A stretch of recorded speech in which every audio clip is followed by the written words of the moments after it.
The first tool I want to show you is the Configuration Manager. This tool replaces the old SQL Server 2005 Services Manager, and you'll see that as we select these, you can see every SQL Server service that's been installed on the server. They can be started and stopped. There's a few properties here that can be controlled. This is also useful for network configuration for both the server and for the client.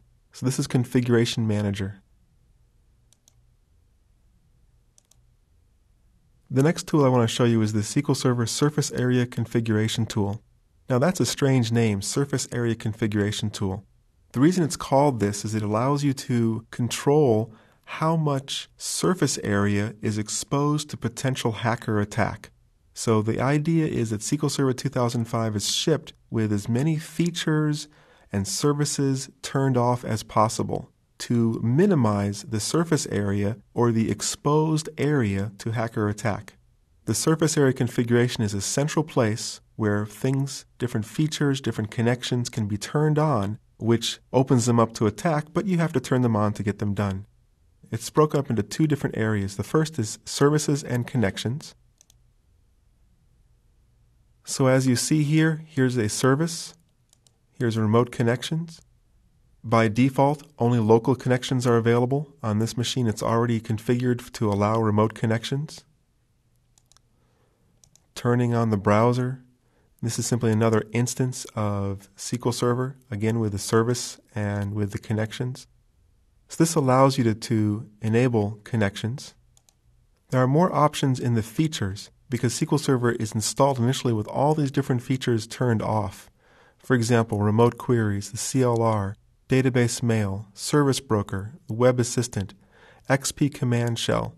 By default, all of these different features are turned off, and before you can use them, before they're enabled for possible attack, you need to go from here to the Surface Area Configuration tool and enable them. So that's what this tool is for. Books Online is a often referenced tool.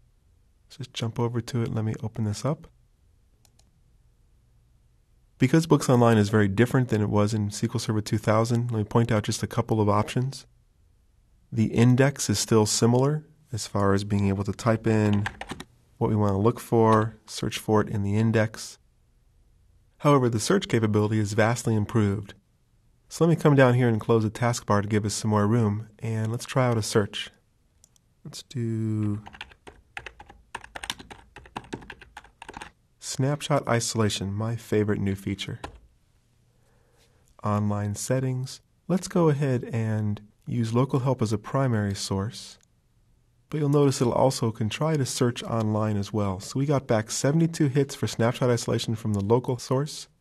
MSD Online gave us 100 hits. Code Zone, which are articles written by other people in the community. And it even searches questions in the news groups as well. So this is very, very cool as far as being able to search in multiple different locations to find what you're searching for. So I'm a big fan of the new Books Online. Ask a question lets you jump right to asking a question in a news group.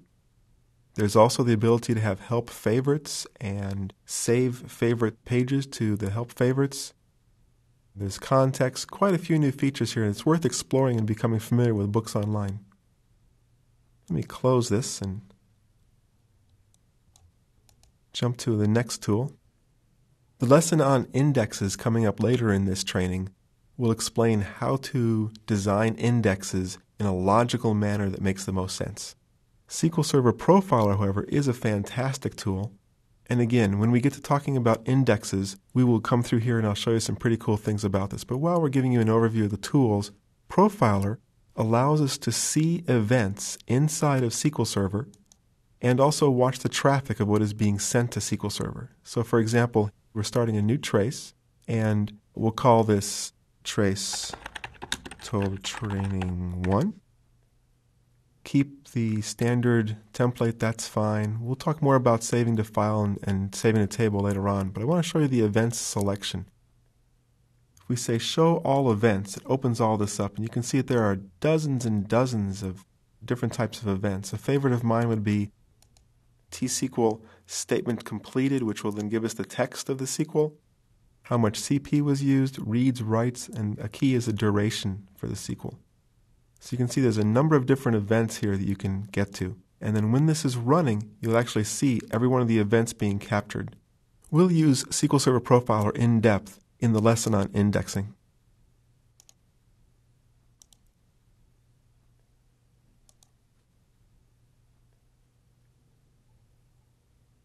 Which brings us to SQL Server Management Studio. By far the most popular tool, very powerful. There's actually a lesson coming up, lesson number 3, where I'm going to spend quite a bit of time showing you some tips and tricks and how to move around and navigate in this Visual Studio-esque type environment called Management Studio. The last tool I want to show you is actually in the control panel and a part of Windows.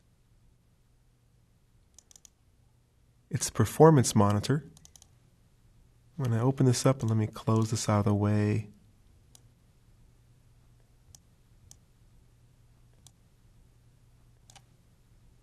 We've all seen Performance Monitor before, or System Monitor, which is one of the tools within Performance Monitor. And at this point, we're just watching pages per second, average disk queue length, percentage of processor. However, when SQL Server is installed, it also adds a number of counters that are SQL Server specific. Let me open this up and show you. Here's a bunch of SQL Server specific ones. For example, here's databases, and then we can look at active transaction count, transactions per second, which is always a fun one to watch. So Performance Monitor, or Sysmon, allows you to see counter-type statistics overall for the server. It serves a different purpose than Profiler we saw a few moments ago, which gives us a granular, very tight, specific event, whereas Performance Monitor gives us an overall view. There's also some cool stuff we can do, and I'll show you later, as far as counter logs and tying all this back together and integrating Profiler with Performance Monitor, or what is commonly called Perfmon.